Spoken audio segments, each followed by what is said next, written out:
D'abord, levez-vous, je ne vous vois pas. Eh bien, voulez-vous vous lever? Quel est l'aîné de vous quatre? C'est moi, monsieur. Est-ce toi ou est-ce lui? Hein? N'importe. Vous êtes quatre petits polissons. Hein? Vous le savez pas, mais moi je vous le dis. Vous avez volé du charbon sur le quai de Bercy. Hein? Voulez-vous m'écouter? Hein? Je me répète. Vous avez volé du charbon sur le quai de Bercy. Et je vais vous dire comment vous y êtes pris. Vous êtes venu un matin au petit jour pour faire votre provision. Et comme vous n'aviez rien pour la transporter, vous avez jugé bon de voler des sacs de toile. Qu'est-ce que vous avez fait de ce charbon? Hein? Vous ne vous souvenez plus? Vous avez la mémoire courte. Vous l'avez vendu. Et quand vous l'avez vendu, où êtes-vous allé? Je ne sais dira. Je vous envoie au bagne, moi, si vous manquez de franchise. On a été chez le bistrot. On a bu l'apéro. Mais oui, monsieur l'avocat. Levez-vous les mères et avancez. Vous reconnaissez vos enfants? Oui, monsieur le président. De petits voyous. Vous avez mal élevé. Et ils volent du charbon. Et ils vont chez le bistrot. Et ils boivent des apéritifs. Hein? Alors, qu'est-ce que vous dites? Il faut les pardonner, monsieur le président. Ils ont volé, madame? Oui, monsieur le président. Mais c'était un dimanche. Je ne savais pas que le vol était autorisé le dimanche. Qu'en pense monsieur l'avocat général? Je pense que, vu la mentalité des mères, ces enfants seraient 1000 fois mieux dans une maison de rééducation.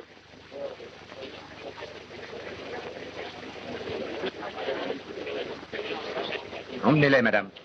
Et faites en sorte que je ne les vois plus. Merci, monsieur le président.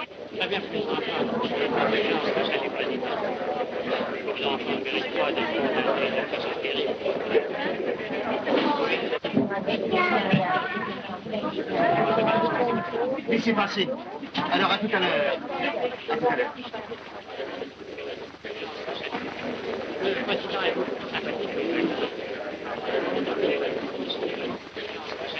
Tu as 16 ans.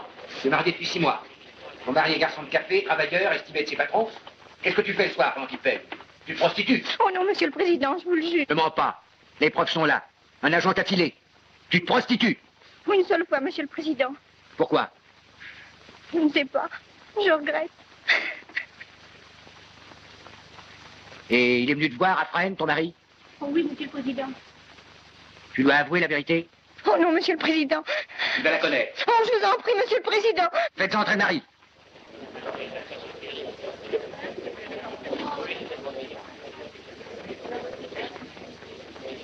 Approchez, monsieur.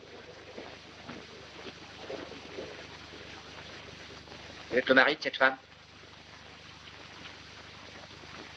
Oui, monsieur le président. Et vous l'aimez, votre femme? Oh oui, monsieur le président.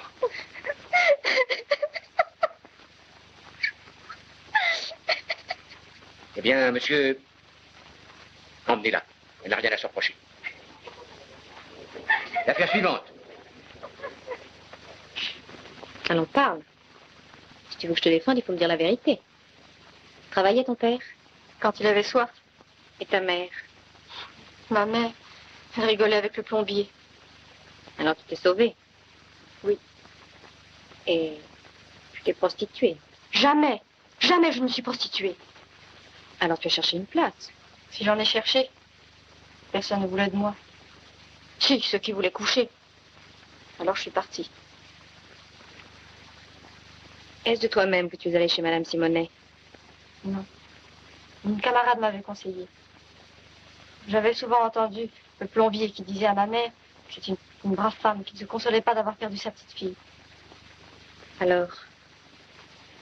Ben alors... Et pourquoi as-tu volé une bicyclette? J'en avais besoin pour le métier. Quel métier? Je suis cycliste.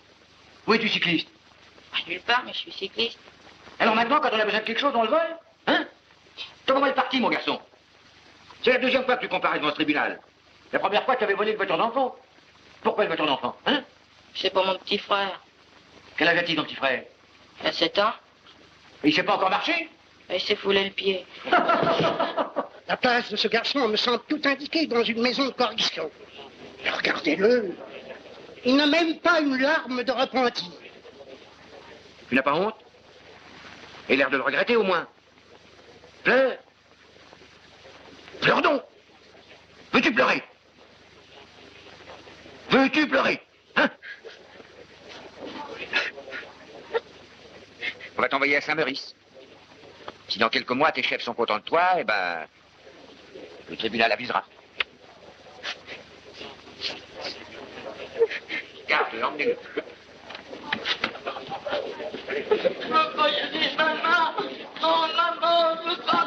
L'affaire suivante.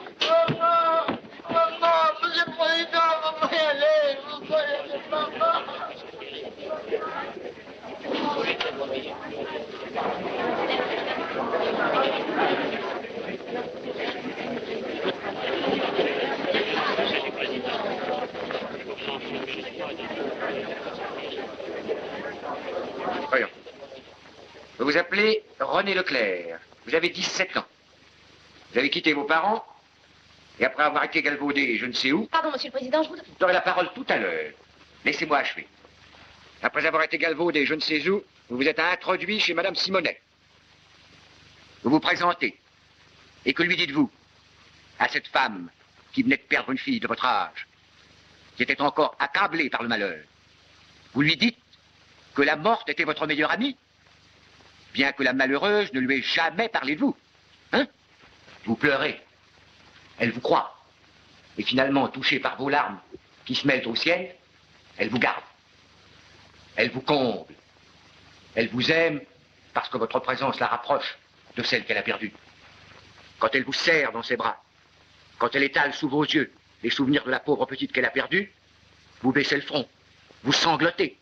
Infâme comédie. Vous avez abusé de sa tendresse, de sa bonté, de sa confiance, de sa douleur. Eh bien, ça, René Leclerc, c'est 1000 fois plus odieux que les quelques 100 francs que vous lui avez volés. Nous jugeons ici tous les jours des vagabonds, des prostituées, qui sont moins coupables que vous, René Leclerc, parce qu'ils agissent le plus souvent sans discernement. Vous, vous avez tout calculé. Et c'est sur le cadavre d'un enfant que vous avez tenté de conquérir un bonheur auquel vous n'aviez pas droit. Vous méritez d'être sévèrement puni.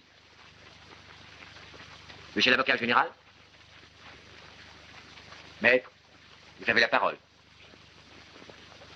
Ce n'est pas sans une profonde émotion. Je prends aujourd'hui la parole pour la première fois. Je sais cependant, et ça devrait me rassurer, avec quel tact, mêlé d'indulgence et de bonté, vous dirigez ces débats, Monsieur le Président.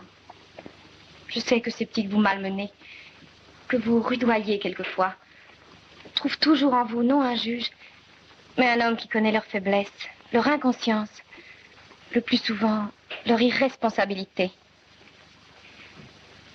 Celle-ci, hélas, n'a pas su trouver grâce devant vous. Elle a quitté les siens, elle a galvaudé, vous êtes-vous écrié. Mais vous avez involontairement oublié, j'en ai la certitude, de nous donner les raisons de sa fuite éperdue. Le père, un ivrogne. La mère, une brute, une amoureuse déchaînée, et qui offrait à sa fille le spectacle ignoble de ses amours et de ses trahisons. Si dans cette boue qu'elle vivait, elle s'est sauvée, ne la blâmez pas. Elle va, vient, frappe à toutes les portes, et c'est partout et toujours le même accueil. Les femmes la redoutent parce qu'elle est trop jeune.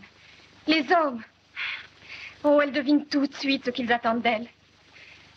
Alors que lui reste-t-il? Elle traverse un pont, s'arrête, se penche.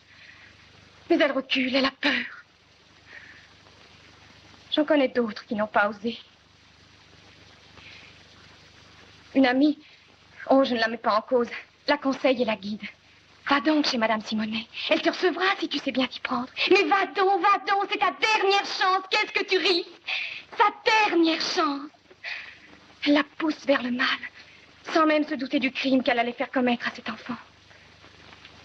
René Leclerc tremble. Elle hésite, se révolte. Cependant, elle se décide. Alors on l'écoute. On la croit. Mais quand elle sanglotait sur les petits souvenirs dont vous avez parlé, Monsieur le Président, croyez-moi, je vous jure que c'était sur elle-même qu'elle pleurait. À cette minute, dites-le, René Leclerc. N'avez-vous pas voulu crier à Madame Simonet? Je suis une enfant indigne, ça c'est moi, j'ai été folle.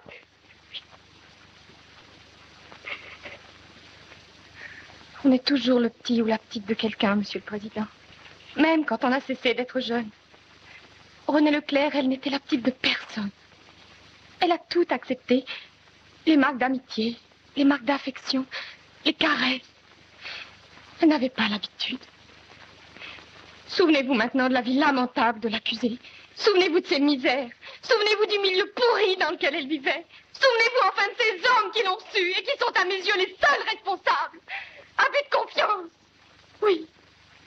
Mais il faut avoir pitié. Cette pitié, je l'implore, je la mendie. Soyez clément et pitoyable.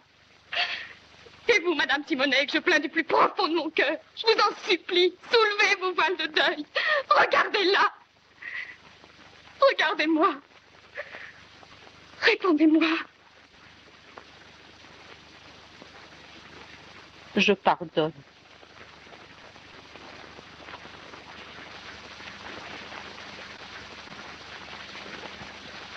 L'audience est levée.